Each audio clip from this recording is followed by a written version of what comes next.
이 시간은 생명의 말씀을 듣는 시간입니다. 본회 사무부총장님으로 수고하시는 송승규 목사님께서 나오셔서 그리스도인의 삶이라는 주제로 말씀을 선포하실 때 큰 은혜, 많은 은혜 받으시기를 바랍니다. 송승규 목사님 나오실 때 할렐루야로 환영하시겠습니다.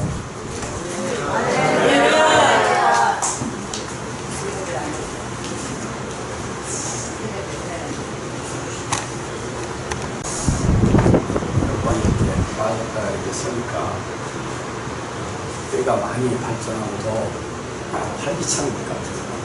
새로운 어린이들도 많이 되고 너무 감사합니다. 우리 단체가 더욱더 발전하는 그런 모습을 볼 수 있어서 하나님께 영광을 드립니다. 그리고 개인적으로는 또 우리 사모가 눈 수술을 했습니다. 그래서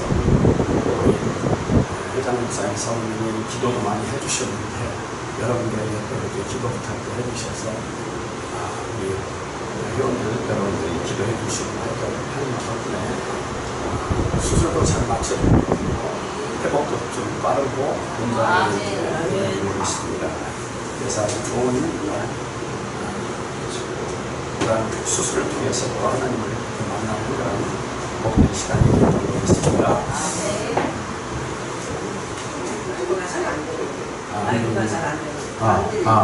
네.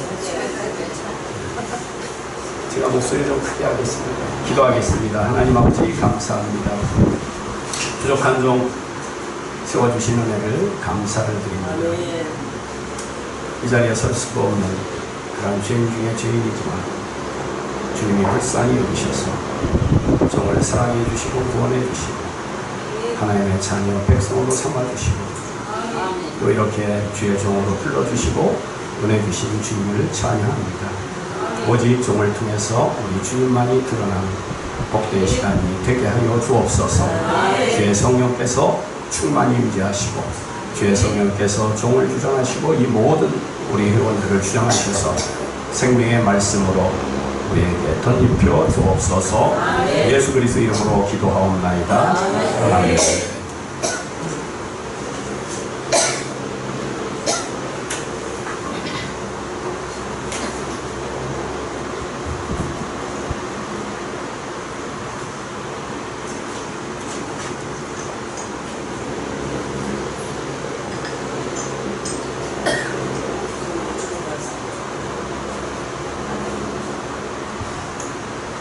오늘 성경 본문을 통해서 우리에게 주시는 말씀은 우리가 구원받은 이후에 어떻게 살아야 합니까? 그런 내용을 말씀하고 있습니다. 구원받은 성도들, 우리 한국교회 문제는 구원받고 나면 그 이후의 삶을 별로 그렇게 신경을 쓰지 않는다는 것이죠. 그래서 오늘날 세상이 교회를 걱정하는 그러한 세상이 됐다고 우리 목회자들이나 성도들이 탄식을 하고 있는 그런 시점이 오늘날의 시점이 아닌가 이렇게 생각합니다. 그것은 바로 구원받은 성도들이 어떻게 살아야 하는가, 구원 이후의 삶이 어떻게 이루어져야 되는가, 그런 거에 대해서 그렇게 큰 관심을 가지고 있지 않다는 거예요. 구원받아서 우리가 복을 받아 우리가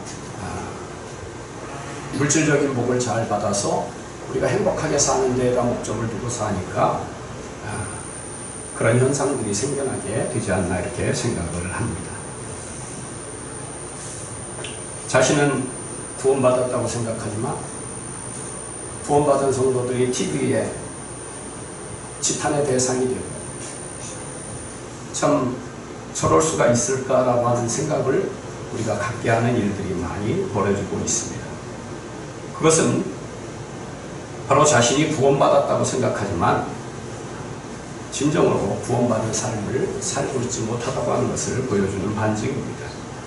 우리 장로교 교리에는 칼빈 교리를 따르고 있습니다. 그런데 그 교리에 구원론을 잘못 오해함으로 말미암아 오게 되는 그런 갈등이 아닌가 생각을 합니다. 칼빈의 5대 교리는 여러분들이 잘 아시다시피 첫 번째는 전적인 타락이고요.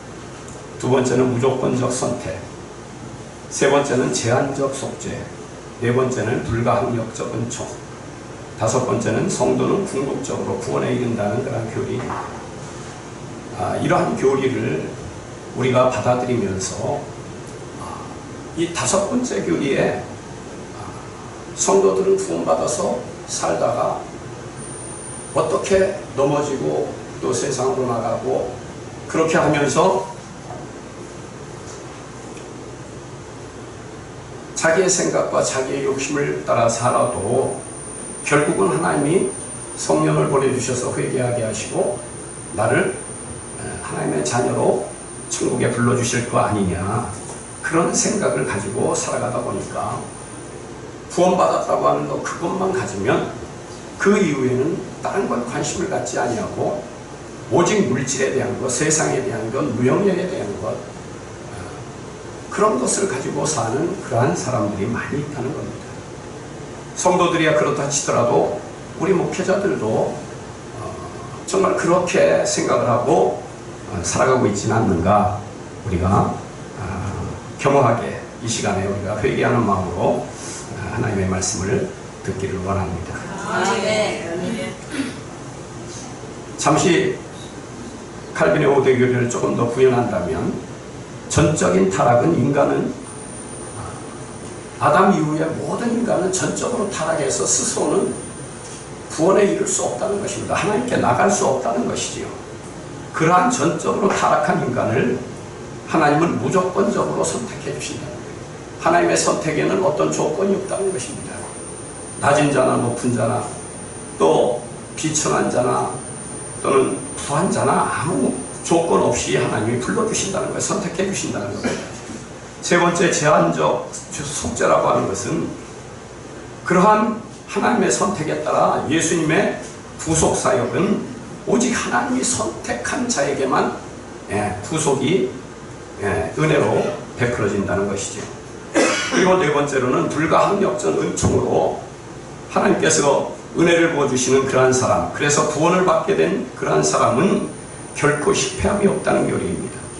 그리고 마지막에는 성도는 궁극적으로 구원에 이른다는 교리는 하나님의 구원의 은총을 입은 성도가 끝까지 하나님께서 성령으로 견인해 주셔서 결국은 구원에 도달하게 된다는 그러한 교리입니다.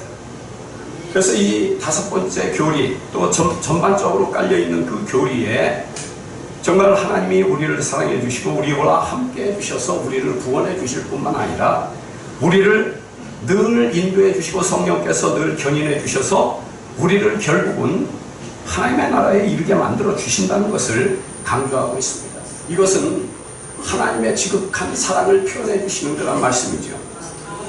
그런데 우리 인간은 맞아, 나에게 이렇게 어떻게 살아도 나를 하나님은 구원해 주실 거야. 내가 구원받았으니까, 그리고 성령까지 체험했으니까 나는 반드시 구원받는 사람이 될 거야. 그래서 나는 이러한 일을 하고 저러한 죄를 져도 회개하고 나면 나는 다시금 하나님께로 나가게 되는 그러한 사람이 될 거야 라고 생각을 하고 바로 삶을, 자기의 욕심을 채우는데 자기의 육신의 삶을 살아가고 있다고 하는 것을 우리는 보게 되는 것입니다.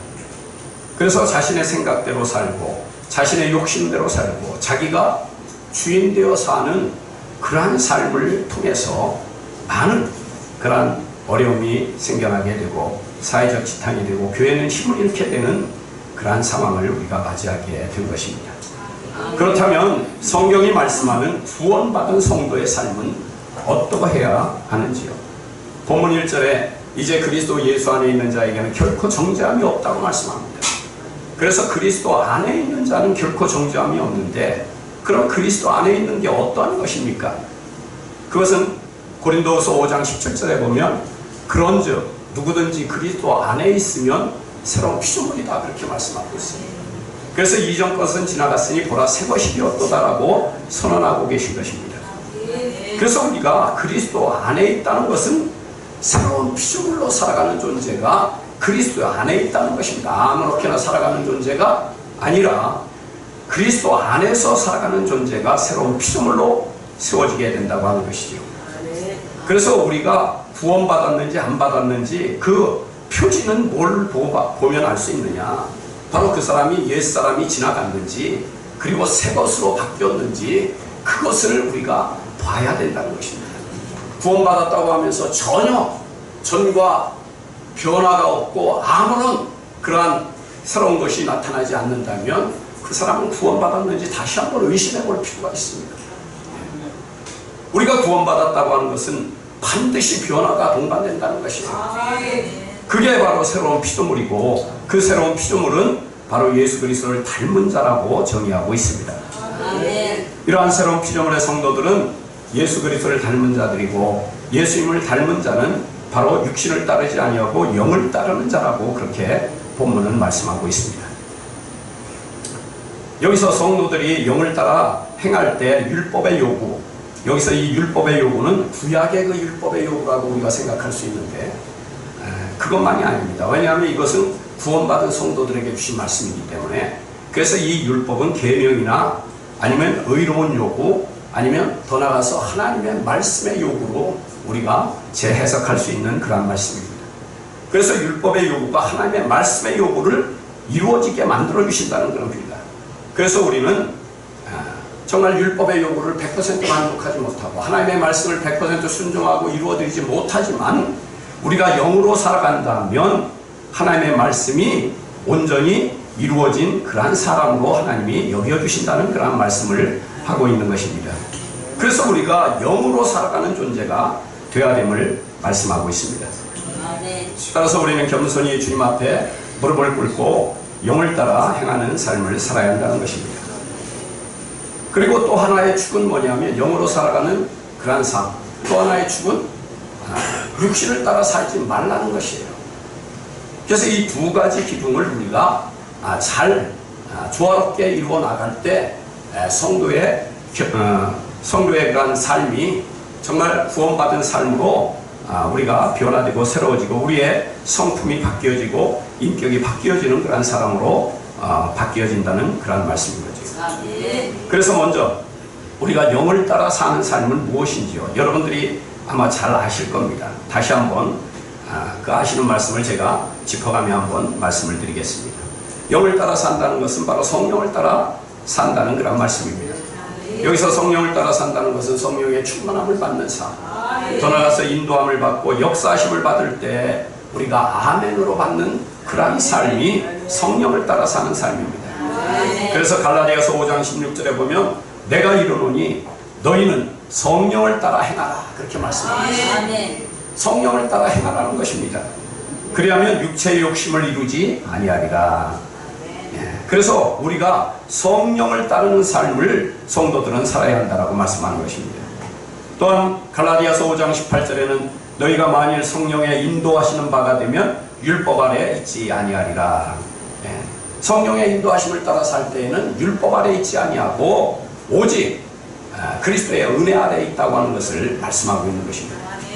그래서 우리는 예수님을 믿음으로 구원받는 그러한 놀라운 그러한 축복을 받게 되는 것이고 예수님이 정말 우리 안에 들어오셔서 우리를 이끌어 가시는 그러한 때에 우리가 늘 순종하며 살아가는 그러한 주의 백성들이 된다고 말씀하는 것입니다. 성령을 따라 사는 대표적인 삶, 그것은 무엇입니까? 여러분들이 기도 많이 하시고 하는데 바로 그 기도 생활입니다. 그래서 에베소서 6장 18절에 보면 모든 기도와 간구를 하되 항상 성령 안에서 기도하고 그렇게 말씀하고 있어요. 그래서 우리가 기도하면서 성령 안에서 기도하라는 거예요. 그래서 성령 안에서 기도할 때 우리가 성령의 충만함을 받고 성령의 인도함을 받고 성령의 역사하심을 우리가 경험하면서 그 성령의 놀라운 인도를 늘 삶 속에 드러내며 사는 존재가 바로 영을 따라 사는, 성령을 따라 사는 대표적인 삶이라고 말씀하고 있는 것입니다. 이와 같이 성령과 기도는 뗄래야 뗄 수 없는 관계입니다. 영으로 행하는 사람은 바로 쉬지 않고 기도하는 삶이 되어야 한다라고 그렇게 말씀하고 있는 것입니다. 또한 영으로 사는 그러한 영은 무엇을 의미하는지요? 요한복음 6장 63절 여러분이 잘 아시다시피 살리는 것은 영이니 육은 무익하니라. 내가 너희에게 이른 말이 영이요 생명이다 라고 말씀하고 있습니다.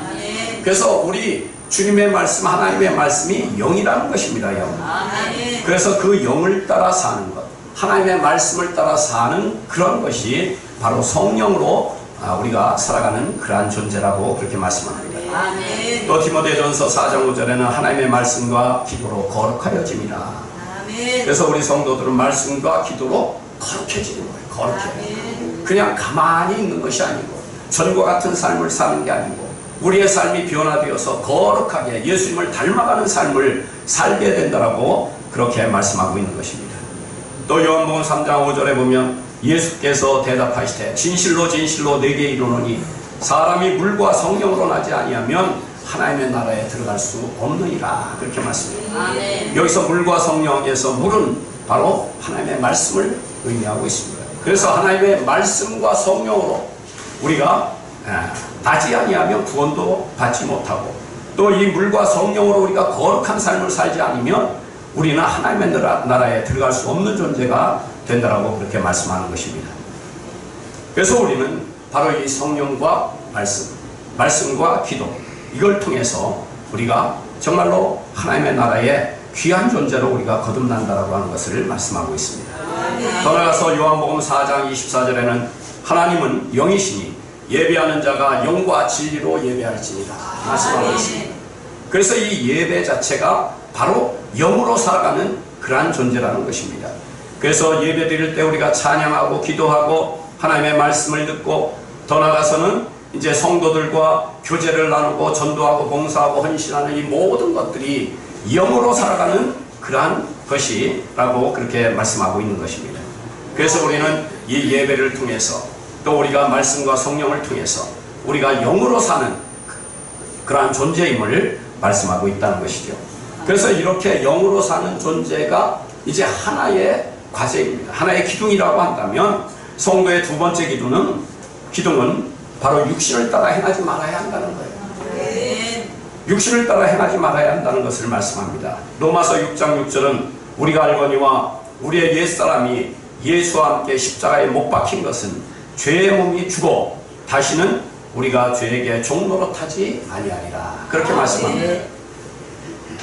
우리 그리스도인 예수님을 믿고 구원받은 그러한 하나님의 자녀들 백성은 옛사람이 예수와 함께 십자가에 못 박힌 그러한 사람이라는 거예요.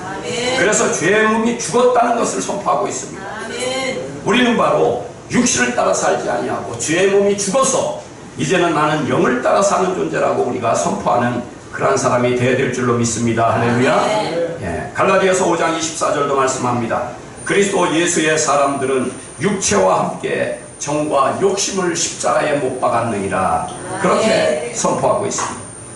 그래서 그리스도 예수의 사람, 구원받은 사람, 하나님의 자녀들은 육체와 함께 그 정욕과 탐심을 십자가에 못 박는 사람이라고 말씀해요. 그래서 우리의 옛사람은 십자가에 못 박아서 이제 죽어야 하는 것입니다. 그런데 지금도 보면 우리 목회자들도 마찬가지고요. 보면 옛사람이 살아서 아주 펄펄펄 뛰는 사람들이 많잖아요. 저도 그렇고요. 집에서 이렇게 내 마음을 좀 긁는다든가 바가지를 좀 긁는다든가 하면 확 올라오지 않습니까? 그 옛사람이 항상 우리를 괴롭히고 있습니다. 그래서 우리가 그 대상을 잘 알아야 돼요. 옛사람이 죽어야 되는 거구나. 그런데 이 죽지 않으면 우리 평생 가도 말씀과 성령과 이런 은혜로 우리가 살아서 그 한 분야는 정말 우리가 잘 그렇게 산다고 하더라도 이 육체를 죽이지 아니하고 옛사람을 죽이지 아니하면 결국은 반쪽짜리 그런 성도밖에 안 되는구나. 우리가 그렇게 생각할 수 있는 것입니다. 그래서 더 이상 육신의 탐욕과 정욕과 교만이 우리의 삶 속에 나타나지 않게 해야 돼요. 그러면 그것을 어떻게 해야 되는 것입니까?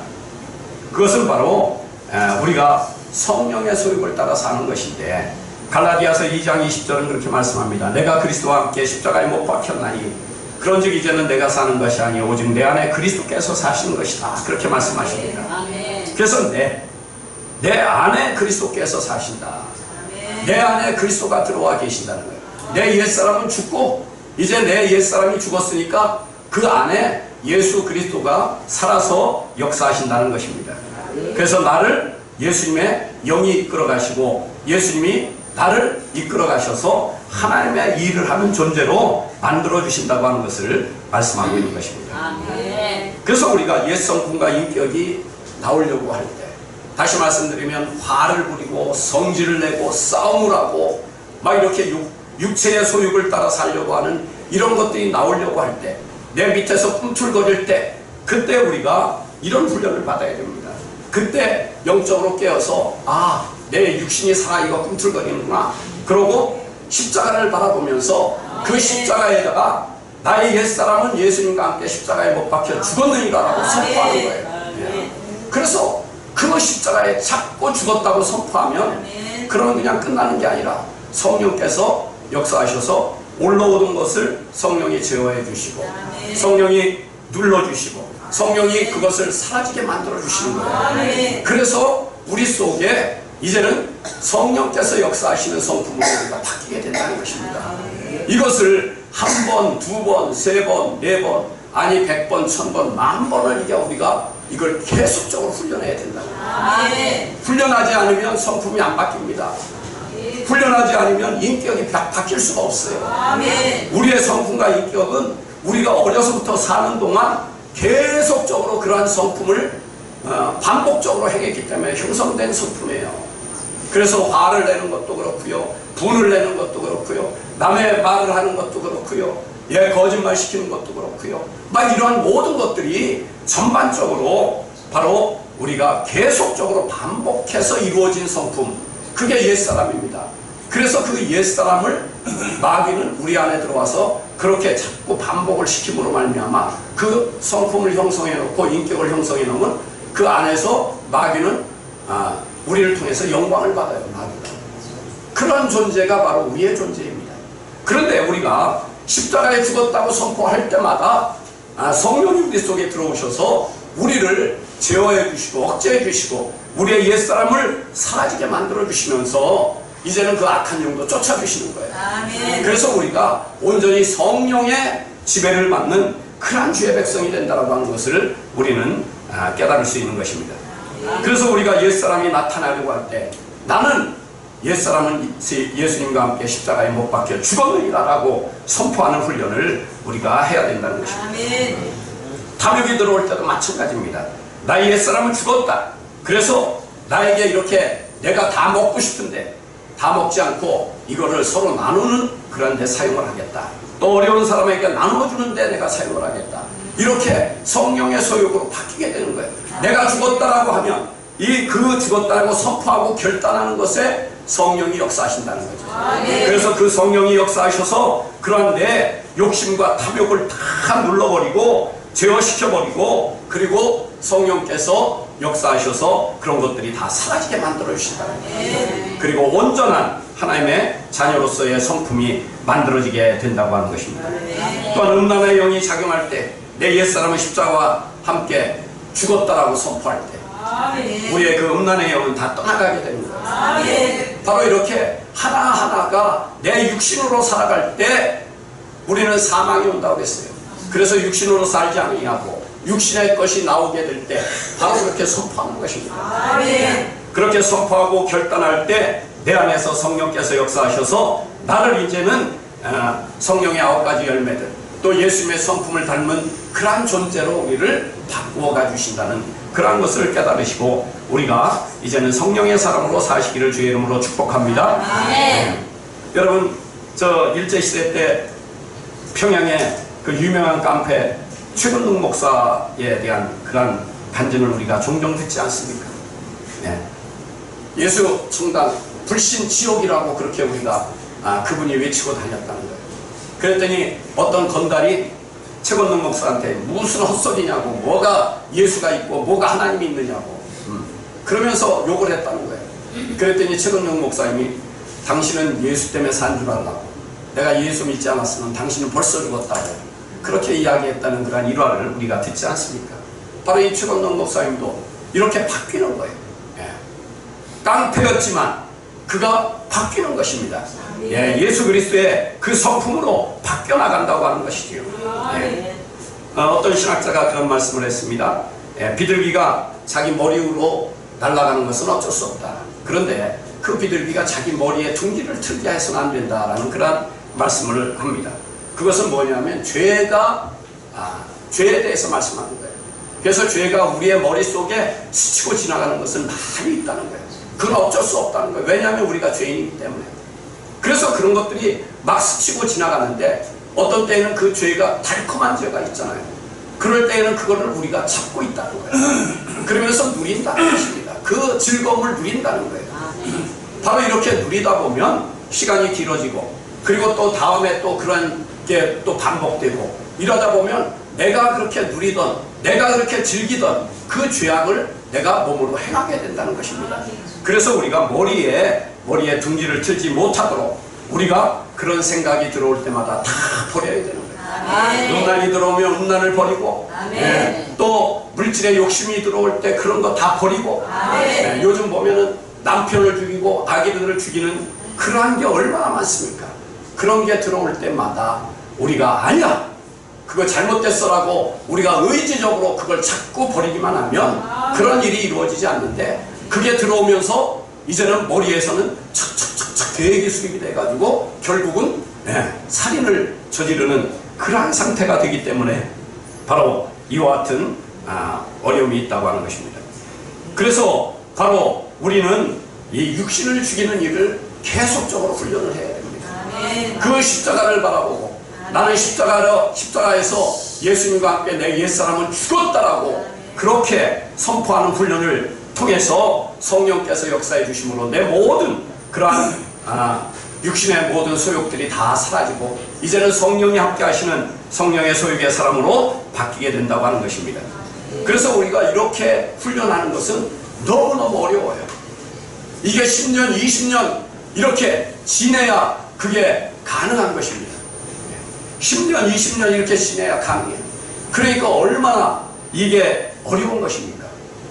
그렇지만 우리의 하나님께서는 우리에게 바로 이 길을 제시하고 있어요. 예수님께서 바로 이 길을 제시하고 있는 것입니다. 새로운 피조물의 삶으로 우리가 목표를 세우고 살아가야 한다는 거예요. 그러면 하나님께서는 바로 이런 목표를 향해서 가는 사람들에게 무엇을 주느냐? 바로 축복을 해주셔요. 축복. 그런데 그런 축복은 무슨 축복입니까? 바로 이렇게 나의 옛사람은 죽고 이제는 내가 새로운 피조물의 삶을 산다라고 그렇게 결단하는 사람들은 이제는 우리의 성품이 조금씩 바뀌어서 예수님의 성품과 인격으로 바뀌어 나갑니다. 그럴 때 하나님은 우리에게 축복의 통로를 열어주시는 거예요. 하늘의 문을 열어주시는 거예요. 그리고 거기에다가 성령을 물붓듯 부어주시는 것입니다. 그래서 예수님이 세례를 받으실 때 어떻게 했어요? 성령이 위로부터 비둘기처럼 임하지 않습니까?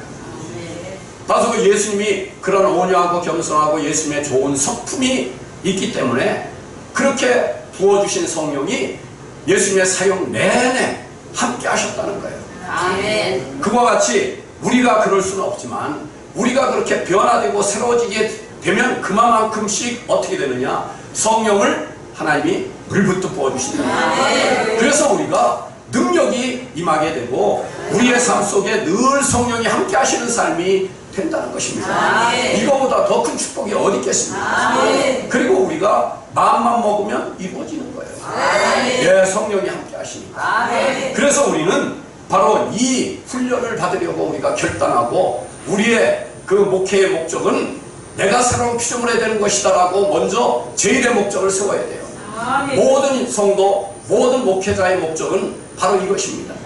새로운 피조물이 되는 것을 먼저 목적을 세워놓고 그걸 그리로 달려가는 그러한 주의 종들에게 하나님께서는 바로 이러한 축복을 주시면서 더욱더 격려해 주시고 그래서 결국은 예수님의 좋은 성품으로 거듭나는 그러한 주의 백성이 되게 만드신다는 것입니다.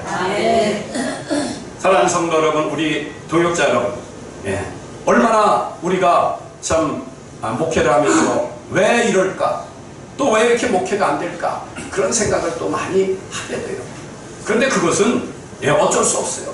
우리 안에 우리 목회를 못하게 하는 존재가 있습니다. 그리고 죄의 문제, 또 우리가 육신으로 사니까 조금 되는 듯하지만 금방 넘어지고 그런 경우들이 많이 있어요.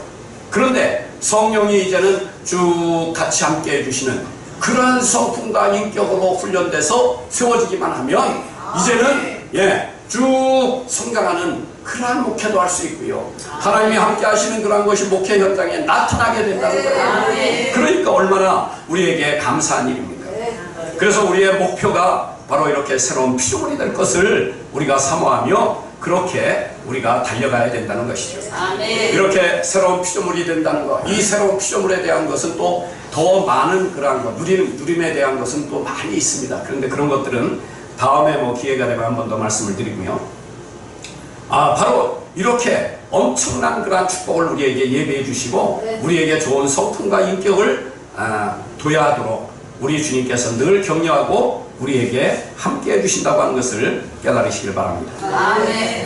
그래서 갈라디아서 5장 22절로 23절에 보면 성령의 열매에 대해 나오지 않습니까? 바로 사랑과 희락과 화평과 오래 참음과 자비와 양성과 충성과 온유와 절제니, 바로 이렇게 좋은 열매들이 우리에게 주렁주렁 맺어진다는 거예요. 이 열매는 바로 예수 그리스도의 열매요, 예수 그리스도의 인격이라고 그렇게 말씀을 드릴 수 있는 것입니다. 그 전부가 아니지만은 9가지에 대한 그런 것들이 모두 성품과 인격에 대한 것입니다. 여기서 사랑이라고 하면 우리가 어떻게 주님의 사랑을 우리가 마음껏 누리고 마음껏 베풀고 살 수가 있습니까? 우리는 도저히 할 수 없는 것입니다. 그런데 로마서 5장 5절은 소망이 우리를 부끄럽게 하지 아니함은 우리에게 주신 성령으로 말미암아 하나님의 사랑이 우리 마음에 부음받음이니, 그렇게 말씀하고 있어요. 그래서 우리가 이렇게 성령으로 살고 우리가 우리의 육신을 죽이고 우리가 살아갈 때 우리 안에 성령의 역사하심으로 우리의 성품과 인격이 변화되게 되면 이제는 하나님의 사랑이 우리 마음속에 부음받는다는 거예요. 이게 얼마나 놀라운 것입니까?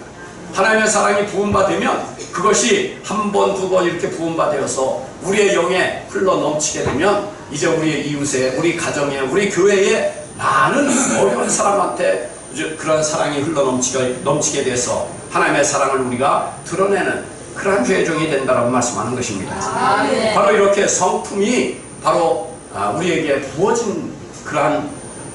부어진다고 하는 것을 우리는 깨달아야 됩니다. 그래서 우리는 주님께 살고자 결단하고 영으로 살고자 결단하고 우리의 육신을 죽이고자 내가 십자가에서 죽었다라고 선포하며 우리가 그런 훈련을 받을 때 바로 우리는 하나님의 사랑이 부음받고 우리 하나님의 선하고 인자하시고 자비롭고 온유하고 겸손하신 그런 성품이 우리에게 부음받아서 우리의 삶을 통해서 그리스도의 삶이 나타나게 되는 그런 놀라운 축복의 사람이 되는 줄로 믿습니다. 그렇다면 누가 성경에 그런 훈련을 받은 사람이 있습니까? 그렇게 아마 반문하는 분이 계실 것입니다. 고린도전서 15장 31절을 보면 형제들아 내가 그리스도 예수 우리 주 안에서 가진 바 너희에 대한 나의 자랑을 두고 단언하느니 나는 날마다 죽노라, 그렇게 말씀하고 있습니다. 할렐루야. 날마다 죽는다는 것입니다. 바로 사도 바울은 날마다 죽는 훈련을 했다는 거예요. 그런데 여기서 날마다 죽는다는 것은 표준적인 그러한 하나님의 말씀을 기록할 때 쓴 것이고요. 날마다 죽는다는 표현에 있는 것은 뭐냐면 순간순간 죽는다는 것입니다. 그리고 그런 상황이 왔을 때 죽는다는 거예요. 그런 환경이 왔을 때 나는 십자가에 옛사람이 죽었다라고 그렇게 선포하며 그때그때마다 죽는다는 것입니다. 바로 이런 훈련을 사도 바울이 훈련을 받음으로 말미암아 그 말년에 사도 바울은 정말 예수님의 성품과 같은 그런 놀라운 성품으로 변화되었음을 우리가 보게 되는 것입니다. 바로 이와 같이 우리가 주님의 그 성품으로 우리가 바뀌게 되면 또 하나 중요한 것은 뭐냐면 이 성령의 능력이 24시간 함께 하시고 성령의 능력이 늘 우리 속에 들어오신다는 거예요. 그래서 우리가 그것을 누리며 살고 우리가 그것을 나타내며 사는 존재가 된다는 거예요. 그러니 이게 얼마나 놀라운 것입니까? 우리가 기도하면 그때는 성령 충만하게 받아서 막 방언으로 기도하고 막 방언으로 찬양하고 막 그러지만 조금 지나면 또 언제 성령 받았는지 깨끗하게 잊어먹잖아요. 그것이 왜 그러냐? 인격화되고 성품화되지 않았기 때문에 그런 것입니다. 인격화 성품화가 되면 그때 받았던 그런 은혜, 그런 성령이 쭉 연결이 된다는 거예요. 없어지지 않는다는 거예요. 그래서 우리 주님은 바로 그 성령이 늘 함께 하시는 그런 사역을 감당하게 된 것입니다. 주님의 그러한 성품을 그래서 우리가 닮아야 되는 그러한 이유가 바로 여기에 있는 줄로 믿습니다. 아멘. 여러분, 사도행전 15장 36절로 39절을 제가 한번 읽어드릴게요. 사도 바울이 어떤 사람이었는지. 며칠 후에 바울이 바나바더러 말하되 우리가 주의 말씀을 전한 각 성으로 다시 가서 형제들이 어떠한가 방문하자 하고, 바나바는 마가라는 요한을 데리고 가자 하니, 하나 바울은 밤빌리아에서 자기를 떠나 함께 일하러 가지 아니한 자를 데리고 가는 것이 옳지 않다 하여 서로 심히 다투어 피차 갈라서니, 이렇게 했어요. 이때가 2차 전도 여행을 하기 직전입니다. 그러니까 거의 초기 상태에 초기. 그때는 바로 이렇게 바울도 심히 다투고 싸우고 갈라서는 일을 한 사람이에요. 왜? 내가 하나님의 일을 한다고 그렇게 생각했으니까요. 그런데 이러한 것을 통해서 바울은 무엇을 발견했느냐? 나도 아무것도 할 수 없는 존재구나. 그것을 발견한 것입니다. 그래서 그 바울은 내 옛사람이 죽지 않으면 안 된다는 것을 깨닫고, 내 옛사람이 매일매일 죽는다라고 해서 그렇게 고백했던 것입니다. 아멘. 이렇게 고백하고 선포하고 이런 영으로 깨어있으면서 바로 이렇게 내 속사람, 내 옛사람이 자꾸 나올 때에 그런 훈련을 했기 때문에 바울이 바로 이렇게 온유하고 겸손한 성품으로 나중에 바뀌게 되었음을 우리가 알 수가 있습니다. 골로새서 4장 10절에 보면 나와 함께 갇힌 아리스타고와 바나바의 생질 마가와 이 마가에 대하여 너희가 명을 받았음에 그가 이르거든 영접하라. 아멘. 말년에 바로 마가를 영접하라는 거예요. 마가를 때문에 바나바하고 갈라설 정도로 심히 다투고 싸웠는데 이제 마가를 영접하라는 것입니다. 더 나아가서 디모데후서 4장 11절에 보면 누가만 나와 함께 있느니라 내가 올 때에 마가를 데려오라 그가 나의 일에 유익하니라, 그렇게 말씀하고 있습니다. 바로 바울은 그렇게 훈련을 많이 받으면서, 내가 죽는 훈련을 받으면서, 그러면서 바로 자기의 성품이 그렇게 바뀌게 되었다는 거예요. 예수님의 성품과 인격으로 바뀌게 되었다는 거예요. 바로 앞에 말씀드렸듯이 심히 다투고 싸우게 되면 사역은 반감됩니다. 하나님의 일은 반감돼요. 그런데 바로 이렇게 하나님의 성품으로 온유하고 겸손하고 사랑으로 감싸고 격려해주고 위로하는 그러한 성격으로, 성품으로 바뀌게 되니까, 그러니까는 많은 사역의 열매들이 맺어지게 된다는 것입니다. 그래서 인격과 우리가 성품으로 바뀌게 되면 우리에게 사역을 아주 열매 맺는 사역이 평양해진다는 거예요. 평양. 그래서 우리가 일부러 내가 사역을 하려고 하고 내가 계획을 해서 무엇인가 하려고 하는 것이 아니라, 내 목표는 이제는 예수님을 닮는 것이고 새로운 피조물이 되는 것이고, 거기에 목표를 두고 내 옛사람을 죽는 그러한 훈련을 지속적으로 하는 그러한 분들에게는 사역의 열매가 풍성하게 열리게 된다고 하는 것을 말씀하고 있는 것입니다. 사랑하는 우리 동역자 여러분, 우리가 때로는 어려움이 있습니다. 왜 나는 이렇게 어려움을 겪어야 되는지, 그런 혼란을 겪어야 되는지, 그런 게 참 많이 우리에게 어려움이 오게 되고 혼란이 오게 되는 때가 있습니다. 그때마다 낙심할 때도 있죠. 그런데 우리는 하나님이 어차피 나를 사용하시려고 불러주신 사람들이니까 하나님께서 우리를 반드시 사용하실 겁니다. 그래서 우리에게 바로 이렇게 하나님의 말씀이 들려올 때 아멘하고, 내가 죽으나 사나 내가 새로운 피조물로 내가 바뀌겠다. 이제는 내 옛사람이 죽어야 사는 거구나. 그것을 우리가 깨닫고 거기에다가 우리의 목숨을 걸고 우리가 달려가게 될 때 우리의 인품이 이제는 선한 인품, 또 주님을 닮은 성품, 그러한 인격으로 바뀌게 되고, 그래서 성령이 이제는 우리 속에 늘 함께 하시는 성령이 일하셔서 우리의 사역을 복되게 하시고 우리의 사역을 풍성케 하시는 줄로 믿습니다. 오늘 주님께서 우리에게 말씀하십니다. 너의 성품과 인격을 훈련하라는 것입니다. 새로운 피조물로 살라고 하시는 것입니다. 그 새로운 피조물. 그래서 예수님의 성품과 인격을 담게 되면 우리 주님이 우리에게 풍성한 은혜를 주시고 또 우리가 주님을 만나러 갈 때 우리 주님께서 잘했다 충성된 종아 그렇게 칭찬하시고 우리를 안아주실 줄로 믿습니다. 아멘. 그런 모든 복을 받아 누리는 우리 회원들이 되시기를 주의 이름으로 축원드립니다. 잠시 기도하겠습니다. 하나님 아버지 감사합니다. 두서없이 말씀을 전했습니다. 주의 성령께서 함께 해주셔서 꼭 필요한 말씀만 우리의 마음판에 새겨지게 하시고 또 하나님께서 우리에게 복을 주실 말씀을 우리가 빼앗기지 않도록 주님 앞에 가까이 가며 성령을 의지해서 늘 함께하는 삶을 살도록 주님 축복해 주옵소서. 아멘. 우리 아버지와 귀한 동역자들을 축복해 주셔서 어려움이 있을 때 또 환난이 있을 때 질병이 있을 때 주님을 더욱더 의지하고 주님께 가까이 가서 승리하는 아름다운 우리 동역자들이 되도록 축복해 주옵소서. 예수 그리스도 이름으로 기도하옵나이다. 아멘.